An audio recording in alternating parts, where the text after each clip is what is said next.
Hi, beautiful humans. Hello. I want to share with you my new book and a little bit of guidance on how to deal with can we call it crazy? I think that might be an insult to crazy. Let's say the fluctuations that are happening in the world right now, some of which are absolutely incredibly difficult to face and to deal with for so many people. So, how do we stay connected, own our power, don't fall into spiritual bypassing, but also don't lose our light and our sense of joy and our need to be that light in the world? How do we navigate that? So let's accomplish all of that, or at least attempt to. First of all, here is the book. It's got some beautiful embossing, which I think you can sort of see if I play with the light there on the cover.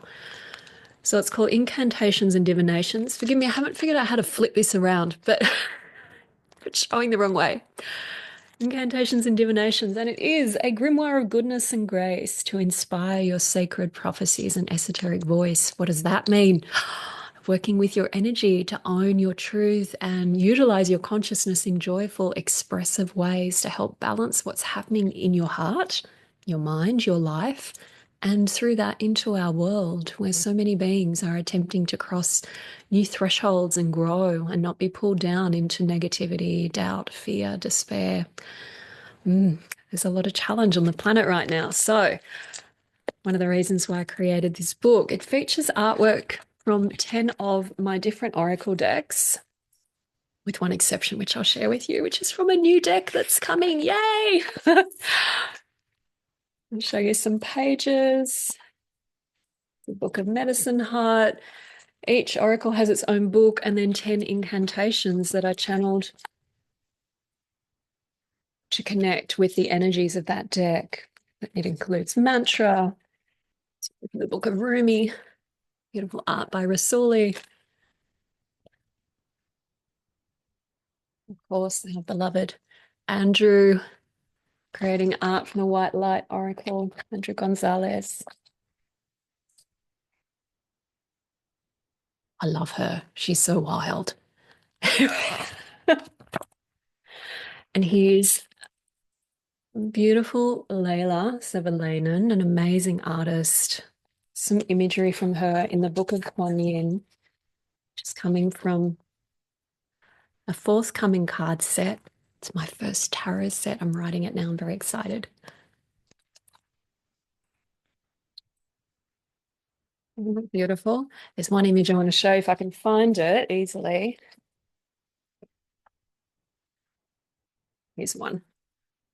There's lots of grandmother Kuan Yins in this set. So the book itself is quite heavy. It will fit on your coffee table.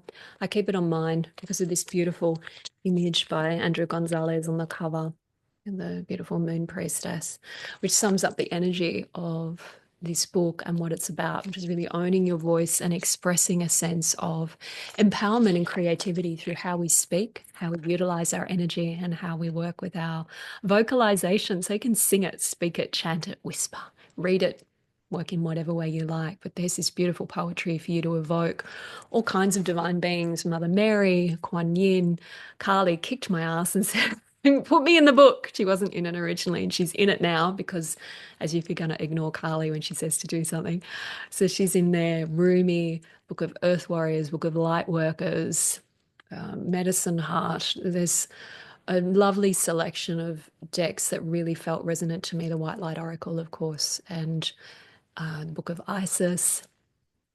And they're all there for us to tap into different ways of expressing, different ways of encountering the divine and bringing through those really precious medicines of healing, reinforcing the light, reinforcing the strength of our inner spiritual process and presence, and remembering how important that is to really own it and to recognize that it does something, not only in our lives to shift our energy and to continually shift our energy when there are releases and uh, attempts at healing that are taking place on the planet, which there really are. Think about your own journey. A lot of shadow work comes up when we start to get into our stuff.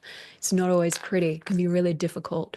And to be able to acknowledge that and be real about what's happening, and yet at the same time continually affirm this spirit of love and wisdom and clarity and courage and confidence to really recognize that this is not the final end game. This is part of the path and the process. And the higher purpose around all of this is this healing and awakening of humanity, healing and awakening of the human family, regardless of how much it may seem to be the opposite at certain times and in certain situations on the planet. So, really galvanize our hope and our persistence and our divine determination to connect to that light within and affirm it. So, that's why I created this book, to be able to do all this. And just because it's beautiful, and sometimes we just need some of that sacred beauty to remind us of the deeper truth when things get difficult in our lives or in the world around us. It's a big year this year. There's so many beautiful things that are happening at a deeper level.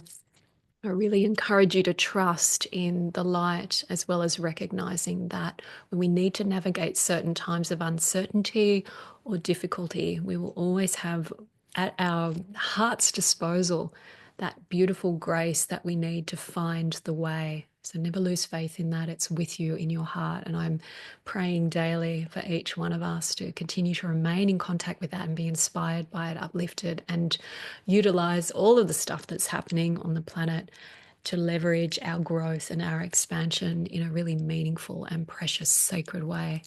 So much love, so much peace from my heart to yours, dear one. Namaste.